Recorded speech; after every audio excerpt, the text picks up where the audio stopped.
ভান্ডারের মতো একটা দালাল দরবারের ব্যক্তি হইয়া আপনি কিভাবে আমাকে ফোন দিয়া আপনি আমাকে সতর্ক করেন? এই সাহস আপনার কিভাবে হইছে? শুনতে চাই, এই সাহসটা আপনার কিভাবে হইল? আপনারা মাইজ ভান্ডারি যে সরকারের, আওয়ামী লীগ সরকারের দালালি করছেন, এটা তো অস্পষ্ট না, এখন তো পালাই আছে সবগুলা। তো আপনার কিভাবে সাহস হইল যে আপনি আমারে ঠেট দেন? আমি আপনাকে ঠেট দেই নাই, আমি বলছি যে আমরা থানা আইনগতভাবে ব্যবস্থা নেব যদি আপনারা আমাদেরকে এরকম ভাবে অসম্মানী করতেই থাকে। অসম্মানী কোথায়? আপনারে কি অসম্মানী করা হয়েছে? আপনাদের নামও তো আমরা অসম্মানীর সাথে নেই নাই, আলোচনার ভিতরে তো আনি নাই, তাহলে অসম্মানী কিভাবে করা হইলো আপনাকে? তারপরে আপনি বললেন যে এটা যেন আমি না ছাড়ি। আমার বক্তব্য আপনি আমার সাথে কথা বলতেছেন, আমার বক্তব্য আমি রেকর্ড করব কিনা ছাড়বো কিনা এটা আমার ব্যাপার, ঠিক না? না হলে আমি আপনার সাথে কথা বলবো কেন? সময় নষ্ট করার দরকার আছে? আমি তো আপনার সাথে কথা বলছি এই জন্যই রেকর্ড করে আমি এটা ছাড়বো, মানুষ দেখবে আপনাদের ভেতরে কি আছে। মারেফত কই থেকে পাইছেন, কই পাইছেন, এটা মানুষ যেন বুঝতে পারে, এই জন্যই তো। তাহলে এটা আমি প্রকাশ অবশ্যই করবো। আপনি ঠেট দেওয়ার কে? আপনাকে ঠেট দেই না, ঠিক আছে? আমি যা জানতাম আপনি এগুলো প্রকাশ করেন, কারণ আপনার ব্যবসায়ী এটা। অনলাইন থেকে আমার ব্যবসা এটা, আর আপনার ব্যবসাটা কি? জনগণের দান্দা করে জনগণের গরু খাসি খাওয়া, এটা আপনার ব্যবসা নাকি? হ্যাঁ, আপনার ব্যবসাটা কি? কি বললেন? আপনাদের ব্যবসাটা কি? আমাদের ব্যবসা উম্মত কিনে ফিকির করা, ঠিক আছে? কি ফিকিরটা করছেন? উম্মতরে নিয়ে কি ফিকিরটা করছেন শুনি? এই যে আপনাদের মতো কাদিয়ানীদের বিরুদ্ধে আপনারা কি ফিকির করছেন বলেন তো? কাদিয়ানীরা যে নবী দাবি করতেছে, কি ফিকির আছে আপনাদের তাদের বিষয়ে? কি করছেন? প্রকাশ্যে কাজ করি না, আমরা গোপনে কাজ করি। রাত্রে আন্ধারে দরজা লাগায়া না, দরজা লাগায় তো গোপনে কি কাজ করছেন? সরকারে তো ছিলেন, নজিবুল হক মাইজ ভান্ডারী আওয়ামী লীগের লগে ছিল, কি কাজ করছে কাদিয়ানীদের বিরুদ্ধে? কি দরজা লাগায় কি কাম করছে শুনি না? শেখ হাসিনার লগে দরজা লাগায় কি কাম করছেন? গোপনে কি কাম করছেন শেখ হাসিনার লগে বলেন তো? টাকা পয়সা মেরে খাওয়া ছাড়া আর কি করছেন? জি, টাকা পয়সা মাইরা খাওয়া ছাড়া এই নজিবুল হক মাইজ ভান্ডারী আর কি করছে শেখ হাসিনার লগে বলেন? কাদিয়ানীদের বিরুদ্ধে কি করছেন? এই ভাস্কর্যের বিরুদ্ধে আপনাদের অবদান কি? ফতোয়া বিরোধী রায়ের বিরুদ্ধে আপনাদের অবদান কি? বাংলাদেশে যে ইসলামী বিভিন্ন প্রেক্ষাপট আসছে, আপনাদের কি অবদান আছে? একটা দেখান তো, গোপনে কি কাজটা করছেন বলেন তো? উম্মত নিয়ে কি ফিকির করছেন শুনি? আমাদের অবদান সময় মতন প্রকাশ পাবে, ঠিক আছে? আমরা আবার কোন সময়ে? হাসিনা ক্ষমতা আইলে নাকি? আমরা হাসিনার দল করি না। হাসিনা কি কোন দল করেন? হাসিনা সবসময় আপনাদের ওলামায়ে কেরামরা কি হাসিনার সাথে ছিল না? মাহফিলের বক্তব্য প্রকাশ হয় নাই হাসিনাকে এরকম ভাবে? এই জন্যই তো যে মামুন সাহেব জেলে ঢোকাইছে, বাবিনগরের জেলে ঢোকাইছে, এই জন্যই তো নাকি? যেহেতু হাসিনার লগে খাতির বেশি, এই জন্যই তো ওলামায়ে কেরামরা ধরে ধরে জেলে পড়ছে, ঠিক না?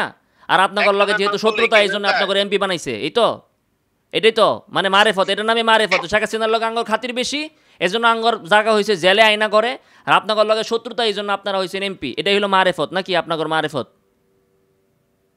আপনি আসলে বিষয়টা হচ্ছে আপনারা মনে করেন বাইরগত বিষয় নিয়ে আপনারা পাগল হয়ে যান। কোথাইতেছেন কে? আমতা করতেছেন এখন। আচ্ছা ঠিক আছে, আপনার সাথে এত কথা বলার আমার সময় নাই, আমাদের কাজ আছে এখন। আবার বলেন ওই পীর সাহেবের নামটা কি? যে পীর সাহেব আপনারে কইছে আমারে ফোন দিয়ে সতর্ক করতে, পীর সাহেবের নামটা আবার কোন? পীর সাহেবের নাম আপনি সময় মতো জানতে পারবেন। এখন বলেন না, এখন বলেন আপনার নাম কি? আপনার নাম কি? এখন আর বলা যাবে না। আপনার নাম কোন? ঠিক আছে, আপনার নাম কি? মামলা না দিবেন আমার নামে? এইটা থানায় গেলে বুঝবেন। হাসিনার দোষর নাম বলেন, হাসিনার দোষরের নামটা শুনতে চাই, বলেন। আমার নাম আপনি শোনেন, যেটা বলছি সেটা কাজ করেন, বাস। এত নাম দিয়ে আমার নাম প্রকাশ কি কাজ করব? এখন থেকে লাগাতার 1 মাস শুধু মাইজ ভান্ডারের বিরুদ্ধে আমার ভিডিও চলবে, লাগাতার 1 মাস। মাইজ ভান্ডার আপনার গুনাহ আপনি করবেন, সমস্যা কি? গুনাহ মানে কি? আমার গুনাহ তো শয়তানে লিখবো, এটা আল্লাহ তো আমার সওয়াব লিখবো। মাইজ ভান্ডার মানে হচ্ছে শিরিক কুফুরের কাউন্টার। এরা কাউন্টার খুলছে মানুষের ঈমানকে ধ্বংস করার জন্য। মাইজ ভান্ডার এরা হচ্ছে শিরিকের কাউন্টার, এখান থেকে শিরিক বিতরণ করতেছে। আমার তো আবারও মানে আপনারে এখন কি আমি করব আমার তো বুঝে আসতেছে না যে আপনি কিভাবে একটা মানুষের সেজদা দেন। মানুষকে সেজদা দেই না আমরা, কি দেন? ইহতারাম করি, সম্মান করি ভাই। এই যে কথা বুঝতে পারছেন? এই যে সম্মান যেটা করছেন, এই সম্মানটা কি সাহাবীরা নবীকে করছে? আচ্ছা, অনেক কাজই তো সাহাবীরা নবীদেরকে করেন। অনেক কাজ তো আর ভাই, অনেক কাজ। সম্মান জিনিসটা আপনি যদি আপনার পীররে দিতে পারেন, তো সাহাবীদের বাধা কি ছিল নবীকে দিতে? অনেক কাজ, আর এই কাজ তো এক না।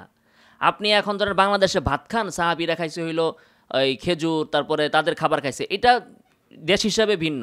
আমরা এখন মোবাইল চালাই, সাহাবিরা মোবাইল চালায় না, ওই সময় মোবাইল ছিল না, এটা তো ভিন্ন। কিন্তু সম্মান জিনিসটা, মহব্বত জিনিসটা, এটা তো সাহাবিদের ভিতরে আপনার থেকে বেশি ছিল। তাহলে আপনি যদি আপনার মুর্শিদের সেজদা দেন, সাহাবিরা নবীর কেন দেয় না? বাধাটা কোন জায়গায় ছিল? এটা একটু আমরা বুঝাইয়া বলেন না ভাই, এটা একটু বুঝাইয়া বলেন। হ্যাঁ, এই মারিফতটা আমারে শিখান, এই মারিফতটা আমারে শিখান ভাই, আমি মারিফতটা শিখতে চাই আপনার থেকে। আমার মুর্শিদে আপনার সাথে কথা বলবো না ভাইজান, ঠিক আছে? আপনি কবে ভাই উত্তেজিত হবেন না? আচ্ছা না ভাই, উত্তেজিত না, আমি মারিফতটা আপনার থেকে শিখবো, শিখে আমি যদি মনে করি ভালো, তাহলে আমি কালকে থেকেই আমি মাইজ বান্ডারির খাদেম হয়ে যাবো। মারিফতটা আমার একটু শিখাই দেন। ঠিক আছে, ঠিক আছে, আপনি আমাকে ভালোটা শিখান। যদি আমি আপনার থেকে মনে করি যে আপনার এটা বেটার, তাহলে আমি এটা তাহলে তো ভাই আমারটা তো আমি বললাম যে ভাই সব কাজ সাহাবীরা করে নাই, সব কাজ আর ইবাদতের কাজ তো এক না। ইবাদত সব সাহাবীরা করছে। আল-ইয়াউমা আকমালতু লাকুম দীনাকুম, আল্লাহ তাআলা বলছে তোমাদের জন্য দিন কমপ্লিট। তো দিনের ভিতরে আমি আপনার সাথে ভাই শুনেন, আমি একটা কথা আপনার, আমি ভালোর জন্য ভাই, আপনি আমাকে ফোন দিছেন আমার সাথে ঝগড়া করার জন্য বা আমাকে সতর্ক করার জন্য, কিন্তু আমি যেহেতু একটা মাইজ বান্ডারিতে পাইছি, আমি চাইতেছি একটা মাইজ বান্ডারি ভালো হোক। ভাই শুনেন, আপনার সাথে আমার শত্রুতা নাই, ঠিক আছে? আপনাকে আমরা জাহান্নাম থেকে বাঁচাতে চাই ভাই। সাহাবীরা এই দুনিয়া আপডেট হবে, আল্লাহ বলে না যে দুনিয়া আমি কমপ্লিট করছি, দুনিয়া আপডেট হতেই থাকবে, কিন্তু দিন তো ভাই কমপ্লিট, দিন তো পুরা সম্পূর্ণ। তো এখন আপনি সাহাবীরা অনেক কিছু করে নাই, এটা হচ্ছে দুনিয়াবি বিষয়, কিন্তু এমন কোন ইবাদত আছে, ইসলামের বিষয় আছে, আদবের বিষয় আছে, যেটা সাহাবীরা করে নাই কিন্তু আমরা তাদের থেকে বেশি বুঝি? তাহলে আপনি বলতেছেন আপনার মুর্শিদের ভালোবাসা, ভাই আপনার মুর্শিদকে আপনি যতটুক ভালোবাসেন তার থেকে সাহাবীরা কি তার নবীকে কম ভালোবাসছে? আমাদের নবীকে কম ভালোবাসছে? এই যে নজিবুল হক মাইজ বান্ডারি পালাতক, আপনি তার জন্য জীবন কয়জন দিবে বলেন ভাই? মুখে বললেই তো হয়, মুখে বললেই হয় না, জীবন কয়জন দিবে, রক্ত কয়জন ঝরাবে? কিন্তু নবীর জন্য সাহাবায়ে কেরাম জান দিয়ে দিছে, রক্ত ঝরাইছে, ওহুদের ময়দানে কি ইতিহাস হয়েছে এটা তো আমরা সবাই জানি। তাহলে ভাই এত কিছুর পরেও সাহাবীরা তো সেজদাটা দেয় নাই, তাহলে ভাই আপনি কেমনে সেজদাটা দেন? একটু কি বিবেকে বাঁধে না বাঁধে না?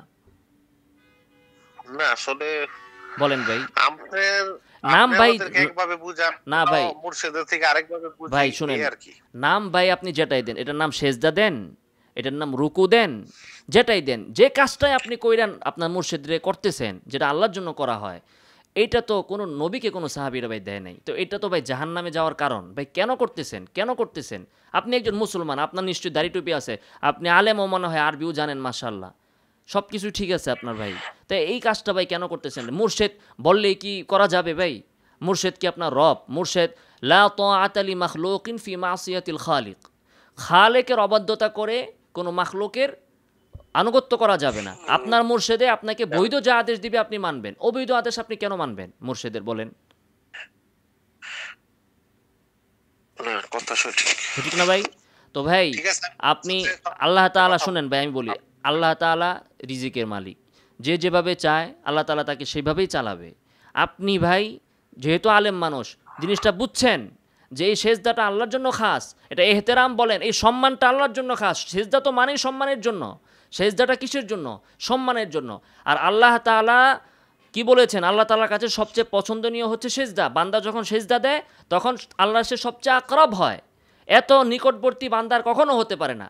যে জিনিস দিয়া বান্দা আল্লাহর নৈকট্য অর্জন করে, ওই জিনিসটা আপনি আপনার মুর্শিদকে দিয়ে দিচ্ছেন। ভাবা উচিত কিনা ভাই? না ভাই, আমি এক নম্বর কথা হচ্ছে আলেম না ভাই, আমি ছোটবেলা কিছু পড়ছিলাম। আচ্ছা ভাই, আলেম হন আর আলেম না হন ভাই, আলেম হওয়া জরুরি না, কিন্তু মুমিন হওয়াটা জরুরি ভাই। ভাই সেজদাটা খুবই মারাত্মক ভাই। আপনি চিন্তা করেন, কোরআন এবং সুন্নাহ যতটুকু আছে যথেষ্ট ভাই। সাহাবায়ে কেরাম যা করছেন অতটুকুই জান্নাতে যাওয়ার জন্য যথেষ্ট। আবু বকর যা করছেন অতটুকুই যথেষ্ট। বাড়তি আমাদের কিছু করার কোনো প্রয়োজন নাই, কোনো সুযোগও নাই, দিন কমপ্লিট। অতএব আপনাকে আমি বললাম, আমার সাথে মাইজ ভান্ডারির কোনো শত্রুতা নাই, তাদের নামও আমি ওরকমভাবে কখনো নেই নাই। একটাই কথা ভাই, মানুষ যেন ফিরে আসে। মাইজ ভান্ডার দরবার যদি এই সেজদাটা বন্ধ করে, এই কাজগুলো যদি বন্ধ করে, তারা যদি সহি দ্বীনের প্রচার করে, আলহামদুলিল্লাহ, আমরা তাদেরকে স্বাগত জানাবো, আমরা তাদের খেদমত করব। তাদের কি খেদমত লাগবে আমরা ভাই করব। আর আমরা যে তাদের বিরোধিতা করি করে তো আমরা চাই না পয়সাও কারো থেকে নেই না, পাইও না, সুযোগও নাই। আমরা টাকার লোভে তো কিছু করতেছি না, আমরা সম্পূর্ণই কোরআন এবং সুন্নাহর খাতিরেই আমরা এটা করতেছি ভাই। আমাদের কোনো স্বার্থ নাই, চাই না পয়সার কোনো ফায়দা নেই। যে আপনি বলেন আমি জামাত করি, ভাই জামাতের কেউ আমারে চিনেও না, আমি কোনো জামাতের কোনো নেতাকর্মীরে চিনিও না, তাদের সাথে আমার কোনো সম্পর্ক নাই, কোনো দলের সাথে কোনো ব্যক্তির সাথে আমার কোনো সম্পর্ক নাই এই সকল ক্ষেত্রে। তাহলে ভাই আপনি আরও চিন্তা করবেন, চিন্তা করে সঠিক ইসলামের দিকে ফিরে আসেন। যদি আপনি ফিরে আসেন, আমি আপনার সাথে এই যে কথাবার্তা বলা আমার সার্থক। আমার কথায় যদি আপনি কষ্ট পান, ক্ষমা সুন্দর দৃষ্টিতে দেখবেন। উদ্দেশ্য আমার একটাই, যে আপনি দিন ভুলটা বুঝতে পারেন ভাই, বা জাতির জন্য ভুলটা বুঝতে পারে। মাইজ ভান্ডারীর দরবারের সাথে ভাই আমাদের কোনো ইখতিলাফ বা কোনো মতবিরোধ নাই, কোনো শত্রুতা নাই। জি ভাই, ঠিক আছে, আমার মুর্শিদের আদেশ, মুর্শিদ আমাকে বলছে যে আপনার সাথে কথা বললে আমি আপনার ভাব কেমন, কথাবার্তা সেগুলো জানার জন্য। তো আমি আপনার মুর্শিদ, আপনি আপনার মুর্শিদের যে খেদমত করেন, আমি এর থেকে বেশি খেদমত করব আপনার মুর্শিদের। আপনার মুর্শিদ সাহেব যদি এই সেজদা এইগুলা জিনিসগুলো যদি বাদ দেয়, এগুলা বাদ দিলে ভাই আমি আমার মুর্শিদকে বলবো, সমস্যা নেই, কিন্তু আপনি এই কল এগুলার ইয়া করিয়েন না। ভাই কল রেকর্ড গুলা ভাই এগুলো তো মানুষকে বোঝানোর জন্য ভাই। এই যে আপনি কথা বলছেন, আপনি কিছু যুক্তি দিছেন, আমি কিছু যুক্তি দিছি, আপনি কথা বললাম, এখানে দুই একটা কথা মানুষের জন্য উপকারী হবে, এই জন্য আমরা এটা প্রকাশ করি ভাই। ঠিক আছে না, গোপন তো কিছু নাই। বাল্লিগু আন্নি ওয়ালাউ আয়া, এটা প্রকাশ করবেন ভাই। আমি মনে করি যে প্রকাশ করলে এটা ভালো হবে। এটা প্রকাশ করলে এই যে আপনি মুর্শিদের সেজদা নেয়, সেজদার পক্ষে কোনো আয়াত হাদিস আপনি দিতে পারলেন না, হ্যাঁ, এই যে আপনি বললেন যে আপনার মুর্শিদে বলছে দেখে আপনি দেন, কোনো দলিল হাদিস কোরআন আপনার কাছে নাই, তো এটা আরও 10 জন মানুষ জানলে তারা ফিরে আসতে পারবে। আমি মনে করি প্রকাশ হলেই ভালো ভাই। আর মুর্শিদ, আচ্ছা ঠিক আছে, মুর্শিদ সাহেবের নামটা বলেন না। আচ্ছা, যা ছবি দিয়েছেন সেই আপনার মুর্শিদ? উনি সিলেটের মনে হয় এমপি ছিল, কি জানি নাম ওনার ভাই, আবার বলেন তো। এমপি সাহেব না, এমপি ছিল না? না, উনি এমপি ছিল না ভাইজান। সম্মিলিত সুন্নি জোটের কিছু মনে হয় নাকি? হ্যাঁ, উনি আমাদের সুন্নি জোটের বড় ম্যানেজারের দায়িত্বে আছে। নামটা কি ভাই ওনার? ঠিক আছে, নামটা কি? হ্যাঁ, নামটা কি ওনার? ওনার নামটা আমার, আসলে আমরা মুর্শিদের কথা ব্যতীত কোনো কাজ করি না। আপনি যেহেতু ফোনটা রেকর্ড করবেন, ছাড়বেন, আমার মুর্শিদকে একটু জিজ্ঞাসা করতে হবে, পরে আপনাকে যদি উনি অনুমতি দেয় আমরা আপনাকে নাম বলবো, ঠিক আছে? আচ্ছা ভাই, ভয়ের ভাই কিছু নাই। আপনার মুর্শিদকে আমার সালাম জানাবেন, আমার পক্ষ থেকে এই দাওয়াত পৌঁছে দিবেন যে সেজদা এটা শুধুমাত্র আল্লাহ সুবহানাহু ওয়া তাআলার পাওনা। এটা নবীও নেয় নাই, পৃথিবীর কোনো মুর্শিদের কোনো সাধ্য নাই, কোনো ক্ষমতা নাই, কোনো অধিকার নাই, কোনো অথরিটি নাই এই সেজদা নেওয়ার। যে নামেই নেক, যে পদ্ধতিতেই নেক, যেভাবেই নেক, যে প্রকার করেই নেক, আপনার মুর্শিদরে আমার এই দাওয়াতটা পৌঁছে দিবেন। আপনার মুর্শিদ যদি হককে গ্রহণ করার জন্য তার হৃদয় যদি উদার থাকে, তাহলে আপনি বলবেন আমি তার সাথে এসে এই বিষয়ে কথা বলবো। ওনার যদি যুক্তি থাকে, দলিল থাকে, উনি আমাকে দিবে, আমি সেটা মানব। আর যদি না দিতে পারে, তাহলে উনি যদি আমারটা মানে, আলহামদুলিল্লাহ। ঠিক আছে ভাই, আচ্ছা ঠিক আছে। আমি মুর্শিদের সাথে অতি দ্রুত আপনার সাথে একটা বহসের ব্যবস্থা করব।